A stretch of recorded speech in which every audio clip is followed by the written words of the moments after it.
পশ্চিমবঙ্গের সাম্প্রতিক রাজনৈতিক পরিস্থিতি ও তৃণমূল কংগ্রেসের অন্দরের ফাটল নিয়ে সংবাদ মাধ্যমের মুখোমুখি হয়ে বিস্ফোরক মন্তব্য করলেন বেহালা পূর্বের বিজেপি বিধায়ক শঙ্কর শিকদার। বেহালার এক সংবর্ধনা অনুষ্ঠানে এসে তিনি স্পষ্ট জানান, এ রাজ্যে মানুষের সমর্থনে বিজেপি আজ শক্তিশালী অবস্থানে রয়েছেন এবং মানুষই যে শেষ কথা তা প্রমাণ হয়ে গেছে। তিনি আরও বলেন, পশ্চিমবাংলায় ভারতীয় জনতা পার্টি 208টি বিধায়ককে সাথে নিয়ে সরকার গড়েছে। মানুষ আমাদের না দেখেও ভোট দিয়েছেন, তাই আজ বিভিন্ন জায়গায় সাধারণ মানুষ আমাদের ডেকে সংবর্ধনা দিচ্ছেন। মমতা বন্দ্যোপাধ্যায়ের দল নিয়ে প্রশ্ন করা হলে তিনি দাবি করেন যে দল অহংকার ঔদ্ধত্যে ভরে যায়, তারা ভুলে যায় মানুষই শেষ কথা। বিধায়কদের মতামত না নিয়ে যখন জালিয়াতি করা হয়েছে তখন প্রায় 60 জন বিধায়ক মমতা বন্দ্যোপাধ্যায়ের বিরুদ্ধে চলে গেছেন। দলটা এখন ভেঙে টুকরো টুকরো হয়ে যাচ্ছে। বেহালার তৃণমূল কাউন্সিলর সুদীপ পোলের গ্রেফতারি এবং অন্যান্য নেতাদের উপর তদন্ত প্রসঙ্গে তিনি সরাসরি বলেন, তৃণমূল যে দুর্নীতি করেছে তার ফল ভুগতেই হবে, আরও গ্রেফতারি হবে। প্রত্যেকটা ছোট বড় নেতা যারা দুর্নীতিতে যুক্ত তারা জেলের ভেতরে ঢুকবে, এতে কোনো সন্দেহ নেই। Bureau report 24x7 news Bengal.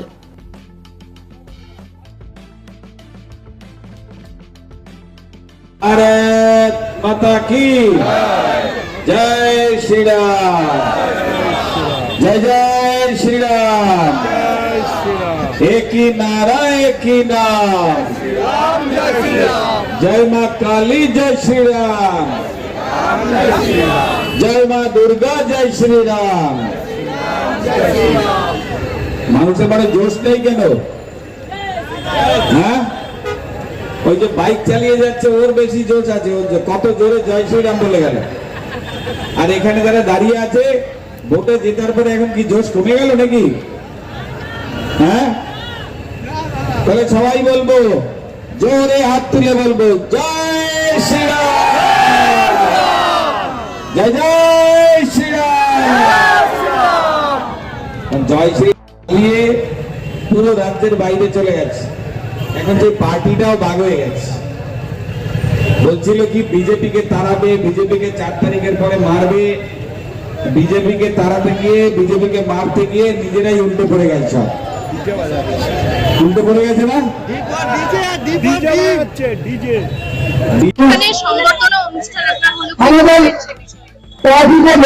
দেখুন, পশ্চিমবাংলায় ভারতীয় জনতা পার্টি 208 জনকে সমর্থন নিয়ে, মানে 208 জন বিধায়ক নিয়ে সরকার করেছে।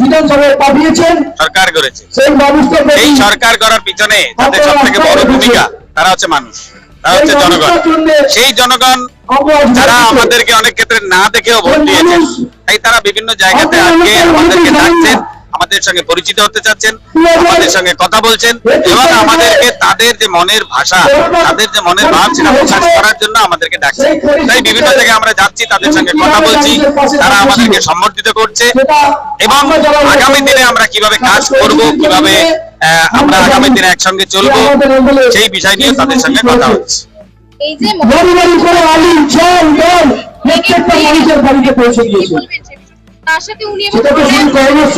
দেখুন, মমতা ব্যানার্জির দলটাই হওয়ার কথা ছিল। আমরা 6 মাস টাইম দিয়েছিলাম, আমাদের মুখ্যমন্ত্রী বলেছিলেন 6 মাস এই দলটা থাকবে না। কারণ এই দল এত অহংকারে ভরে যায়, এত উদ্ধত্ত আসে, যারা জানে না যে মানুষই শেষ কথা, মানুষই একটা দলকে উপরে তুলতে পারে আর মানুষই সেই দলকে ছুঁড়ে ফেলে দিতে পারে। যারা ভুলে গেছিল যে মানুষ তাদেরকে ভোট দিয়ে সরকার এনেছিল, আর সেই মানুষের উপরে তারা যেভাবে অত্যাচার করেছে, সেই সরকার যে থাকবে না এটা মানুষ তার প্রমাণ দিয়ে দিয়েছে এবং মানুষ এটাও দেখিয়ে দিয়েছে যে তোমাদেরকে এরকম অবস্থা করে দেবো যে পশ্চিম বাংলায় তৃণমূলকে আর দেখা যাবে না। তাই তার দলও আস্তে আস্তে একেবারে ভেঙে টুকরো টুকরো হয়ে যাচ্ছে।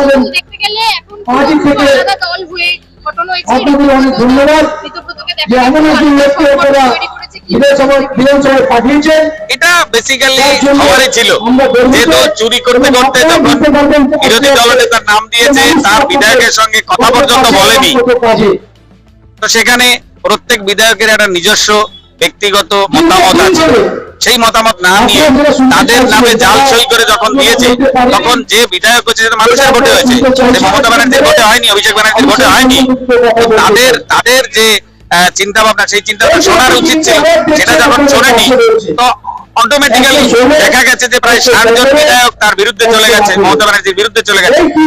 কারণ তাদের যে মতামত ছিল সেই মতামত সেখানে বলতে পারেনি বলে তারা ঋতব্রত বন্দ্যোপাধ্যায়কে সামনে রেখে তারা আজকে এই বিষয়টা করেছে। দেখা যাচ্ছে তৃণমূল মানে দুর্নীতি করে রেখেছে, কাউন্সিলরদের অ্যারেস্ট বেহালাতেও একটি ওয়ার্ডে সুদীপ কল্যাণকে অ্যারেস্ট করা হয়েছে। সে বিষয়ে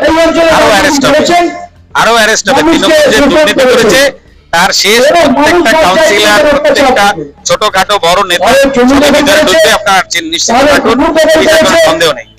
কোনোভাবে যদি আবার তৃণমূল সরকারই আসতো, সেখানে বিজেপি কর্মীদের বা আপনারা যে বিজেপি কর্মী হিসেবে কাজ করেছেন কতটা সমস্যা হতে পারে? আমরা খুন হয়ে যেতাম, আমরা রাস্তায় বেরোতে পারতাম না। এই তারক সিং, অমিত সিং, কৃষ্ণা সিং এর জন্য আমরা রাস্তায় বেরোতে পারতাম না, আমরা খুন হয়ে যেতাম। 21 সালে যে ঘটনা করেছে তারক সিং এবং কৃষ্ণা সিং এবং অমিত সিং তিনজন মিলে পার্টি অফিসে ঢুকিয়ে বিজেপির কর্মীরা যারা ঘর ছাড়া হয়ে গেছিল ভয়ে, তাদেরকে ঢুকিয়ে যখন আমরা পাড়ায় বাড়িতে ঢোকাতে গেছি তাদেরকে ধরে পার্টি অফিসে ঢুকিয়ে দরজা বন্ধ করে এক একজনকে মেরেছে।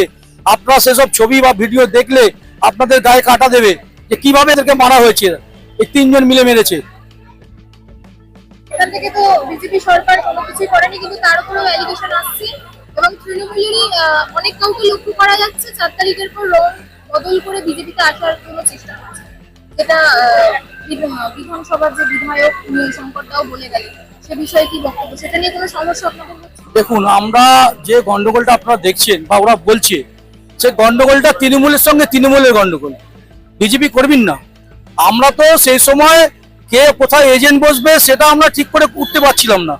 যে 40 এক একটা ওয়ার্ডে যদি 20টা 22টা করে বুথ আছে, সেখানে একটা করে এজেন্ট দেবো, দুটো অনেক কষ্টে জোগাড় করে এজেন্ট দেওয়া হয়েছে। আজকে সবাই এসে গেছে বিজেপি 4 তারিখের পরে। সেই 4 তারিখে যারা বিজেপি করছে সেই বিজেপির সঙ্গে তৃণমূলের যারা এখন রয়েছে তৃণমূল, তাদের সঙ্গে গন্ডগোল। আমাদের বিজেপি কর্মীর সাথে কোনো গন্ডগোল নেই, আমাদের কোনো লোক ওদেরকে মারছে না বা বাড়ি যেতে বলেনি। যা হচ্ছে ওদের সঙ্গেই ওদের হচ্ছে, তো আমাদের কিছু নেই এতে। আপনার এলাকাবাসীর উদ্দেশ্যে কি বলবেন? আমরা এলাকাবাসীর উদ্দেশ্যে একটাই কথা বলবো, আপনার মাথা ঠান্ডা রাখুন, আপনারা কোনো ঝামেলার মধ্যে যাবেন না। প্রশাসন আছে, আমাদের মুখ্যমন্ত্রী বলে দিয়েছেন, আমাদের রাজ্য সভাপতি বলে দিয়েছেন, আমরা কোনো আক্রমণে যাব না, কোনো ঝগড়া করবো না, জাতি করবো না। তার জন্য প্রশাসন আছে এবং মানুষের জন্য কাজ করার জন্য মানুষকে পাঠিয়েছে আমাদেরকে। মানুষ বিধানসভায় সরকার করে পাঠিয়েছে, সেই জন্য আপনারা মানুষের জন্য কাজ করুন। এই যে অন্নপূর্ণা ভান্ডার চলছে, আমরা সবাই মিলে দিন রাত এক করে কাজ করছি মানুষের জন্য। আপনারা সবাই মিলে মানুষের জন্য কাজ করুন, এটুকুই বলবো, আর কিছু না। আপনার নাম আর আমার নাম তারক ব্যানার্জি, আমি দক্ষিণ কলকাতা জেলার সম্পাদক। অনুষ্ঠানটা সাধারণ মানুষের অনুষ্ঠানটা করা হয়েছে সাধারণ মানুষের কর্মীদের মনোমাঞ্ছা পূর্ণ করার জন্য। কর্মীরা চাইছে বলেই আজকে আমাদের এই অনুষ্ঠানটা করতে হলো। সংবর্ধনা তাই অঞ্চলের মানুষও চাইছে যে আমরা আমাদের নতুন বিধায়কদের সংবর্ধনা দিই, সেই হিসাবে অনুষ্ঠানটা পরিচালনা করা হয়েছে। বিধায়ক নতুন নতুন কি কাজ শুরু করছে দেখুন, ওয়ার্ডের জন্য? বিধায়ক কাজ করবে, কাজ তো প্রচুর কাজ আছে, কাজের শেষ হবে না।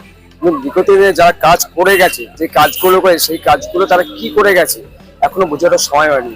তাহলে কত যে দুর্নীতির শেষ নেই, সেগুলো করতে আমাদের সবাই একটু সময় দিতে হবে।